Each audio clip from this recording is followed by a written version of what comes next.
Chinese media stresses fresh start amid Jaishankar visit, but flags sensitive boundary issue. India and China have a great potential for improving their bilateral relations, however, the boundary remains sensitive, an editorial piece with the Chinese state-run outlet Global Times suggested on Tuesday, also accusing the United States of exploiting the gaps between the two countries. The piece comes in the backdrop of External Affairs Minister S. Jaishankar's visit to China, where he met multiple leaders, and said that India and China should build on good progress in normalizing the bilateral ties to address border-related issues, including de-escalation. Jaishankar also said that it was essential to avoid restrictive trade measures and roadblocks. In the wake of the development, the Global Times stated, there are still many concrete issues that China and India need to address.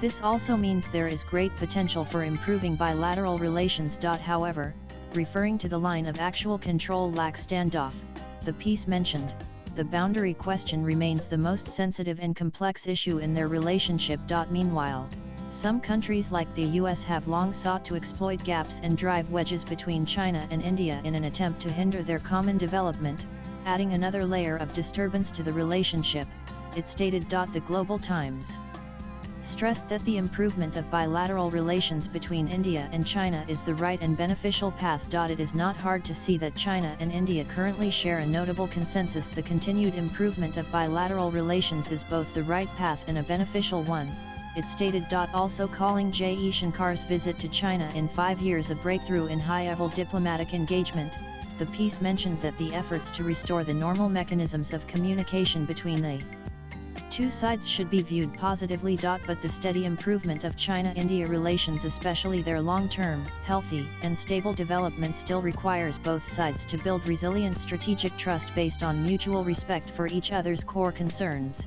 it added. Emphasizing that China remains committed to the path of peaceful development, viewing its neighbors not as competitors but as partners in pursuit of common development and mutual success. The Global Times mentioned that the resumption of direct flights, restarting people-to-people exchanges, and boosting academic and think tank visits will help cultivate more genuine and lasting mutual trust at the societal level. If the two countries can further strengthen coordination in jointly addressing global challenges, they will inject greater stability into the processes of world multipolarity and South-South cooperation, the piece added. The editorial also mentioned that the relations between India and China would not improve overnight, and that mutual trust cannot be achieved through a meeting or a joint statement. The window for dialogue in China-India relations is now being opened. Seizing the opportunity to build trust is the most important task at this moment. As two Asia's most influential countries, cooperation will continue to outweigh differences in the long run, it stated. Jaishankar's remarks in Beijing in his opening remarks during his meeting with his Chinese counterpart Wang Yi.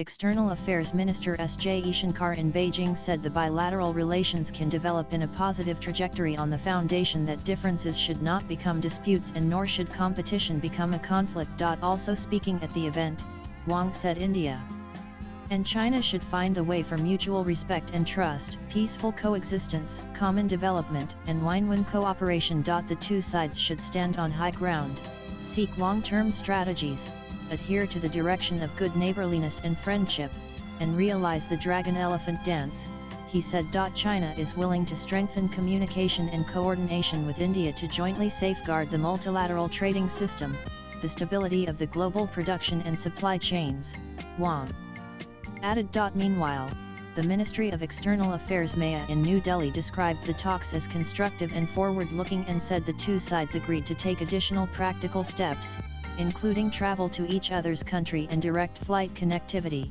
for facilitating people-to-people exchanges. Jaishankar met Wang hours after he landed in China on a 2-day visit to attend a conclave of the Shanghai Cooperation Organization SCO. It is his first visit to the neighboring country since bilateral ties witnessed a severe downturn following the Galwan Valley clashes in June 2020. Jaishankar also held talks with Chinese Vice President Han Zheng and conveyed to him that continued normalization of bilateral ties can lead to mutually beneficial outcomes. India-China tensions. The military standoff in eastern Ladakh began in May 2020, and a deadly clash at the Galwan Valley in June that year resulted in a severe strain in ties between the two neighbors. In the last 9 months, India and China have been engaged in normalizing their relations after ending the military face-off along the Lak in October last year. Though the two sides disengaged troops from the friction points, they have yet to de-escalate the situation by pulling back the frontline forces from the border.